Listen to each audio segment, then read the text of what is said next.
enhancing graduate employability. Let me open with the quote by Anon, and the quote goes thus: going to college won't guarantee you a job, but it would give you 4 years to worry about getting on. Interesting. That quote says going to college is not going to guarantee you a job. That's certain. For most courses, they take an average of 4 to 5 years. But interesting is the fact that you spend that number of years, even the curriculum within the university is not even going to tell you how to get a job. It's not going to give you life skills or anything. It's deficient in that area.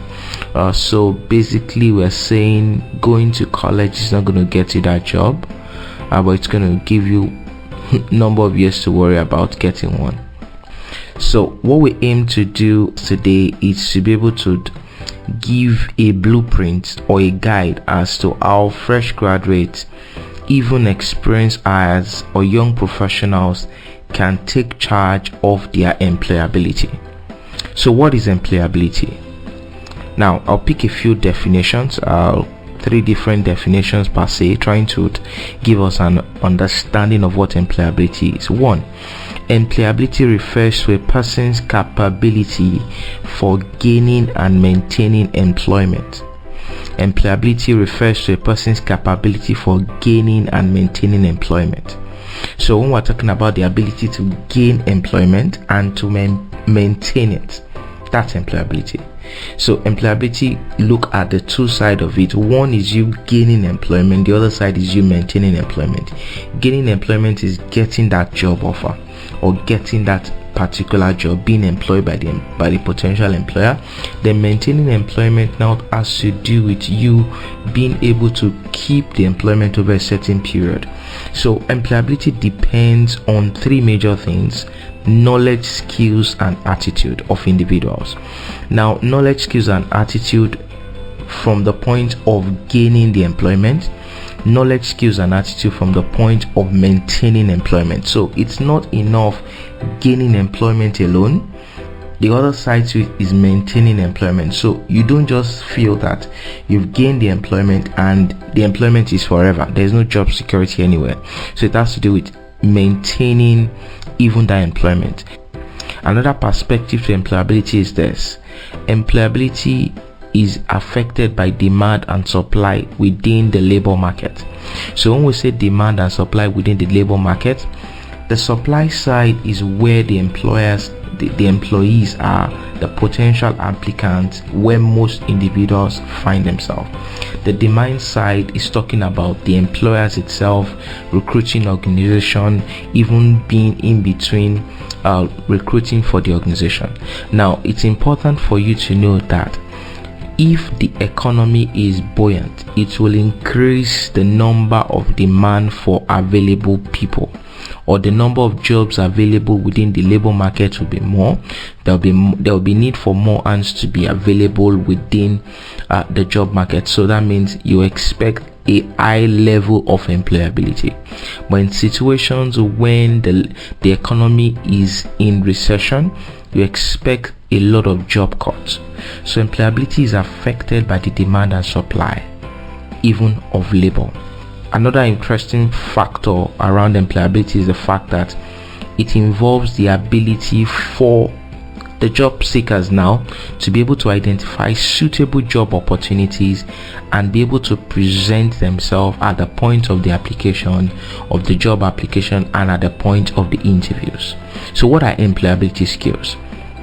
Employability skills are the skills that you have developed inside and outside of school, the tertiary institution, that you can now transfer to the workplace. So when we're talking about employability skills, we're looking at what are those skills that you have been able to develop as an individual while you were in the university, and when you're out of the university, that you'll now be able to transfer even to the workplace. So when we're talking about these skills, we're looking at it with respect to the knowledge, with respect to skills, and with respect to what attitudes related to the job. Now, why most fresh grad go through the university, the expectation is that the university is expected to prepare them. So the main purpose of tertiary education in natural sense is to prepare young people for the job market. Now, in preparing them means that they are able to get sustainable employment by getting the critical technical skills that we expect them to have, the critical competency required within the chosen field which they go to the tertiary institutions for.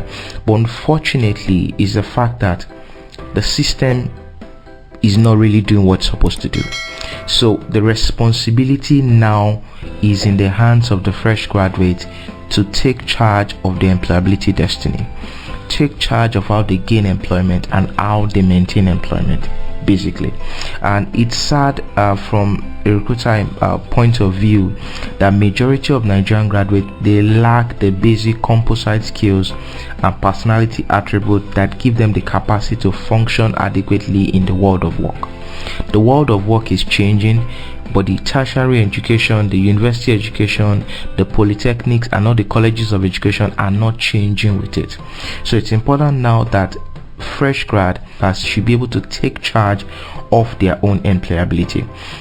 So briefly, we're going to be looking at 7 key areas of employability skills that we expect fresh graduates should really be a good fit in, because at the point at which employers are trying to recruit, they will be looking at this critical point. It's not for them to say that which university did you go, that's like a secondary question.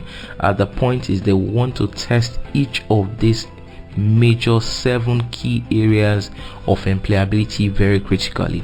So why we're considering them now is that so that you can be able to take a piece of paper and start to grade yourself on each of these areas. So as we pick each of the areas now, I want you to take a critical look at yourself and be able to now grade yourself on, let's say, a scale of 1 to 10 to say how good am I on each of these 7 key areas of employability skills that are important to employers. Now, the whole essence is this: when you're able to now grade yourself, you can now be able to see where am I strong at and where am I weak at. So you can be able to now say, I need help in this area, and I think I'm good in this area, I can get better in this area. So let's look at those employability skills area very briefly. Number 1, professionalism. Number 2, positive attitude. 3, self-management. 4, analytical thinking. 5, communication skills. 6, collaboration. 7, technological savvy. Now, professionalism. This is the skill, what we call good judgment, or what we call polite behavior that is expected from a person who is well trained to do a job. So when we're talking about professionalism has to do with good judgment. It has to do with polite behavior we expect from the individual doing the job. Now, what does this now tell us?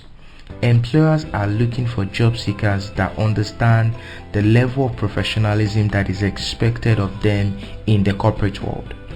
So basically, there is a level of professionalism that an employer expects from any job seeker, either fresh grad or young professional.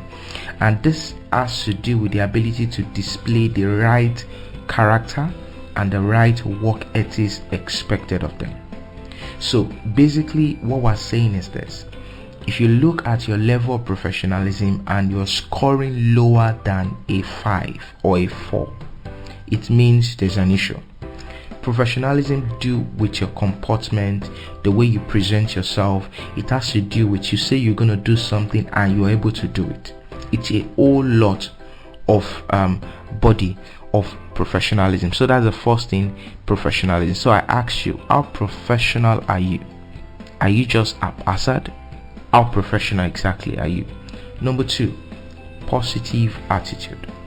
Now, under positive attitude, the question for you is this: do you possess the abundance of enthusiasm and a can-do attitude? Are you accountable, or can you take initiative with the business best objective in mind? Employers are in their need of people that has a positive attitude, people that are able to take charge of situations, people that are able to see the positive in the negative, as the case may be. Not individuals that will come to the workplace and they complain from morning till night. You give them a work to do, they're always seeing why it cannot be done, not how it can be done in the midst of challenges. So that's it. Positive attitude. Number 3 employability skill area is self-management. By self-management, employers are looking out for responsible job seekers that are willing to take on tasks on time. Individuals that are able to manage themselves. They don't need people to chase them to do things, even within the workspace. So we're saying, are you a professional procrastinator? You say you will do something today and you keep postponing and postponing. That's not the kind of individual they're looking for in the workplace. They're looking at people that are self-starters, people that are assertive, people that are balanced, that are reliable and able to juggle tasks without panic. That's exactly what they're looking for. Self-managed individuals. And that is exactly what the work employers of today are looking for. Someone that has a high level of self-management, not a procrastinator. So what are you grading yourself already? Let's go to the next one. Number 4, analytical thinking. This is the ability to analyze facts and situations, as well as the creative thinking necessary to work through problems and develop solutions.